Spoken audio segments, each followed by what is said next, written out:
வணக்கம் ஃப்ரெண்ட்ஸ், இது உங்கள் ரங்கா டாக்ஸ். இது நம்மளால் முடியாது, இந்த எண்ணம் தான் பலரோட வெற்றிக்கு மிகப்பெரிய தடையாக இருக்குது. இது என்ன வேலை, இதெல்லாம் நம்ம ஒரு கை பார்த்துடலாம் அப்படின்னு நினைக்கிறாங்க பார்த்தீங்களா. இதை நம்ம ஈஸியாக செஞ்சுருவோம் அப்படின்னு சொல்லி தங்கள் மேலேயே நம்பிக்கை வச்சுருக்கவங்க வாழ்க்கையில் ஈஸியாக முன்னேறி போயிட்டே இருப்பாங்க. உண்மையாக இது முடியும், என்னால் முடியும் அப்படின்ற ஒரு வார்த்தை இருக்குது பார்த்தீங்களா, அது ரொம்ப மகத்தான சக்தி படைச்ச வார்த்தை. இந்த வார்த்தை தான் இன்றைக்கி பல விஞ்ஞானிகளையும் அறிவியல் கண்டுபிடிப்புகளையும் சாத்தியமாக்கி இருக்குது அப்படின்னு சொல்லி நம்ம சொல்லலாம். அதுலேயும் ஒரு அன்புக்காக இல்லை ஒரு அன்பின் பொருட்டு எழும் தன்னம்பிக்கைன்றது ரொம்ப அசாத்திய பலம் பொருந்தினதாக இருக்குது.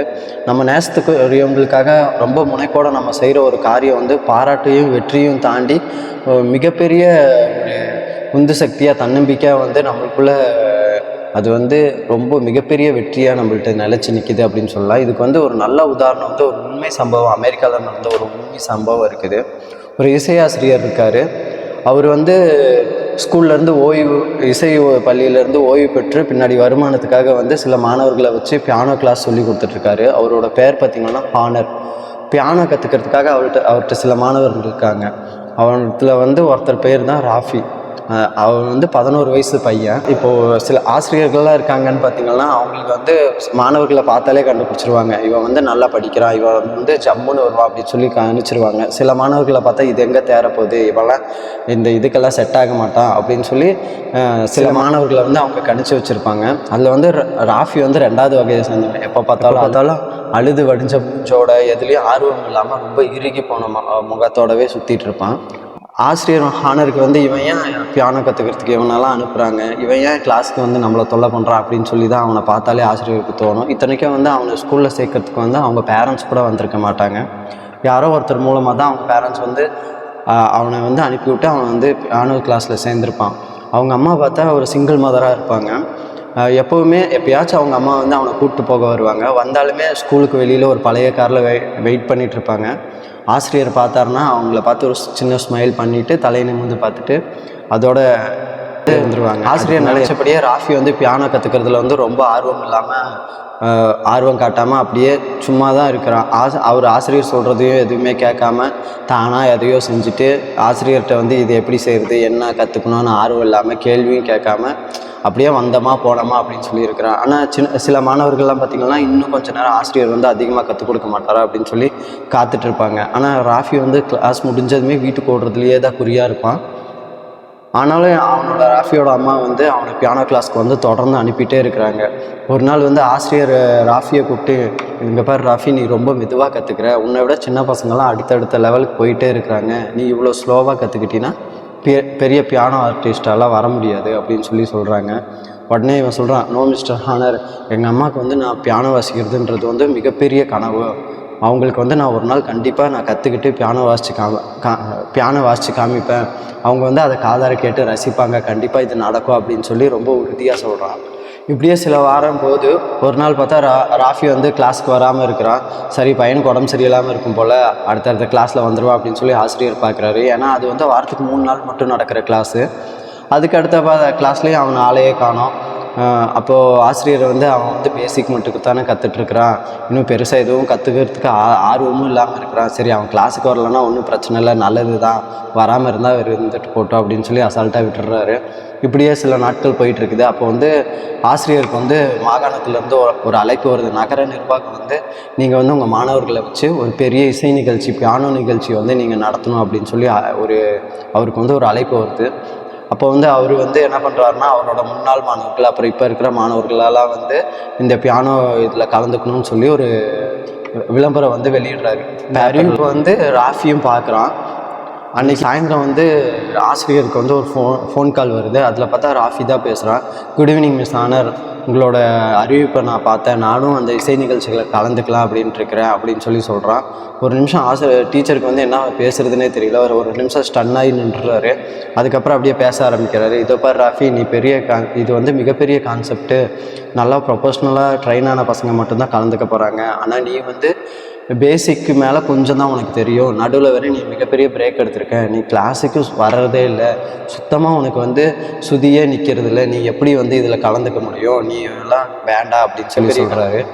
இல்லை மிஸ் ஆனர், என் அம்மாவோட மிகப்பெரிய கனவு, ப்ளீஸ் என்னை தயவு செஞ்சு சேர்த்துக்குங்க அப்படின்னு சொல்லி அவன் வந்து அழுகிற மாதிரி ஒரு குரலில் வந்து அவர்கிட்ட கெஞ்சுறான். அப்போவும் டீச்சர் வந்து என்ன பண்ணுறாருன்னா ஏதோ பேசி சமாளித்து ஃபோன் காலை கட் பண்ணிடுறாரு. அடுத்த நாள் ஆகுது. அடுத்த நாள் பார்த்தா ராஃபி வந்து டீச்சர் வீட்டுக்கே வந்துடுறான். வந்து அவர் காலில் விழுந்து அழுது கெஞ்சுறான், என்னையும் சேர்த்துக்குங்க தயவு செஞ்சு அப்படின்னு சொல்லி. அவர் டீச்சர் என்ன பண்ணுறாரு, வேறு வழி இல்லாமல் சரி உன் பேரையும் சேர்த்துக்கிறேன் அப்படின்னு சொல்லி அவனோட பேரை வந்து லாஸ்ட்டாக அந்த இசை நிகழ்ச்சியில் வந்து லாஸ்ட்டாக அவன் பேரை போட்டு வைக்க இசை நிகழ்ச்சி, பியானோ இசை நிகழ்ச்சி அந்த நாளும் வருது. அந்த ஊரில் இருக்கிற ஒரு மிகப்பெரிய ஹைஸ்கூலில் கிரவுண்டில் தான் அந்த இசை நிகழ்ச்சி நடக்குது. மற்ற மாணவர்களோட பேரண்ட்ஸு, அப்புறம் ரிலேஷனு, டீச்சர்ஸு, அதுக்கப்புறம் ஃப்ரெண்ட்ஸு எல்லாமே வந்து மிகப்பெரிய கூட்டம் அந்த இசை நிகழ்ச்சிக்கு வந்து வராங்க. இப்போ ஒவ்வொருத்தராக வந்து பியானோ வாசிக்க ஆரம்பிக்கிறாங்க. ஒவ்வொருத்தரும் அந்த பியானோ வாசித்து முடிக்கும் போது அத்தனை பேர்த்துக்கிட்ட வந்து ஒரு மிகப்பெரிய கைத்தட்டல் வருது. மிகப்பெரிய சத்தத்தோடு வந்து ஒரு ஆரவாரத்தோட ஒரு ஆதரவு கிடைக்கிது. நேரம் ஆக இந்த மியூசிக் டீச்சருக்கு வந்து பயம் அதிகமாகுது. எல்லாமே நல்லா பண்ணுறாங்களே, இந்த ராஃபி என்ன பண்ண காத்திருக்கான்னு தெரியலையே, பேசாமல் அவனை பியானோ வாசிக்க வேண்டாம்னு சொல்லிடலாமா அப்படின்னு சொல்லி அவர் மனசில் ஒரு எண்ணம் ஓடுது. அதுக்கப்புறம் இல்லை வேண்டாம் ரொம்ப சின்ன பையன், நம்ம வேண்டாம்னு சொல்லிட்டோன்னா அவன் மனசு ரொம்ப பாடுபடும் அப்படின்னு சொல்லி அவர் மைண்டு வந்து 2 சைடும் ஓடிட்டே இருக்குது. அவருக்குள்ளே எண்ணம் 2 சைடுமே ஓடிட்டே இருக்குது. எல்லாமே வாசித்து முடிச்சிடுறாங்க. கடைசியில் ராஃபியோட பேர் வந்து ஒலிபெருக்கில் அறிவிக்கிறாங்க. அவன் வந்து அப்படியே வரான், ஒரு கசங்கிய சட்டையும் கலைஞ்ச தலையுமா வந்து அப்படியே மெல்ல வந்து மேடையில் ஏறி பியானோ முன்னாடி உட்காடுறான். அவனோட அப்படியே விரல்கள் வந்து பியானோவில் வந்து மெதுவாக அசைய ஆரம்பிக்குது. மொத்த கூட்டமும் வந்து அங்கே அப்படியே சைலன்ஸாக இருக்கிறாங்க. அந்த மொத்த கூட்டமும் அந்த ஸ்டேஜில் வந்து அப்படியே சைலன்ஸாக உட்காந்துருக்குறாங்க. அவன் வந்து வாசிக்க எடுத்திருக்கிறது வந்து பிரபல இசை மேதையான மொசாட்டோவோட முக்கியமான ஒரு இசை குறிப்பு தான். மொசாட்டோ கன்சர்ட் நம்பர் 21 சி மேஜர் அப்படின்ற ஒரு இசைக்கோவையிலேருந்து அவன் வந்து அந்த பியானோவோட இசையை மட்டும் தனியாக எடுத்து வாசிக்க ஆரம்பிக்கிறான். ஆசிரியருக்கு வந்து ரொம்ப ஆச்சரியமாயிருது.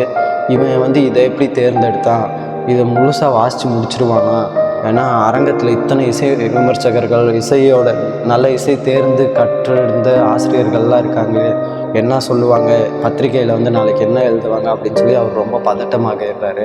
ஆனால் அவர் பயப்படுற மாதிரி எதுவுமே அந்த ஸ்டேஜில் நடக்கலை. அவனோட விரல்கள் வந்து அந்த பியானோ கட்டையில் வந்து அப்படியே சரளமாக நடனமாடுது. அதுலேருந்து வர இசை வந்து அந்த ஸ்டேஜ் ஃபுல்லாக அத்தனை பேர்த்தையுமே வலிஞ்சு ஓடி அத்தனை பேர்த்தையுமே மயக்கிருச்சுன்னே சொல்லலாம். ஸ்டேஜ் ஃபுல்லாக அப்படியே ஸ்டன் ஆகி உட்காண்ட்ருக்குறாங்க. 6 நிமிஷம் 30 செகண்டு அந்த இசை வந்து அப்படியே இசை வெள்ளத்தில் அவங்க வந்து அப்படியே ஸ்டன் ஆகி இந்த பையன் தான் வாசிக்கிறானா இல்லை வந்து இசைமதி மொசாட்டோவே வந்து வாசிச்சுட்ருக்கிறாரான்னு தெரியலையன்ற மாதிரி அந்த இசையை பார்வையாளர்கள்லாம் வந்து அவ்வளோ நிசப்தமாக உட்காந்து இருக்காங்க. அவன் இசையை வாசித்து முடிக்கிறான். வாசித்து முடித்தது அத்தனை பேருமே எழுந்திரிச்சு நின்று அந்த ஸ்டேஜே அதிர்ற மாதிரி கைத்தட்டி ஆரவாரம் பண்ணுறாங்க.